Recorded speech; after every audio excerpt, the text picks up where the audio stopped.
আপনাদের সবাইকে স্বাগত আমার চ্যানেল টিলচাপস দুনিয়াতে। আজকের কাহিনীর শিরোনাম হচ্ছে মুচকি ব্যাঙের হাস্যকর অভিযান। তো চলো কাহিনীটা শুরু করি।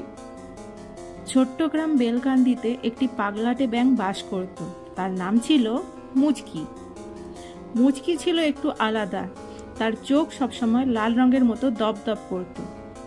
কেউ জানতো না কেন, তবে যখনই মুচকি রেগে যেত বা উত্তেজিত হতো তার চোখ যেন আগুনের মতো জ্বলে উঠত। একদিন মুচকি ঠিক করলো যে সে গ্রামের সবচেয়ে বড় কুম্ভ মেলা দেখতে যাবে। মুচকি যখন খেলার মাঠে পৌঁছালো তখন সব কিছুই ছিল অদ্ভুত।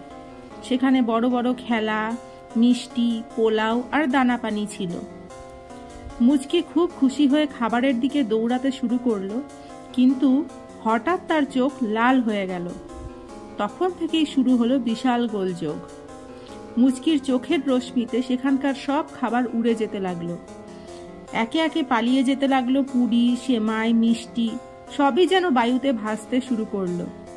গ্রামবাসীরা দেখছিল আর অবাক হচ্ছিল। মুচকি তখন দৌড়াতে দৌড়াতে ভাবছিল, এটাই বুঝি আমার সুপার পাওয়ার।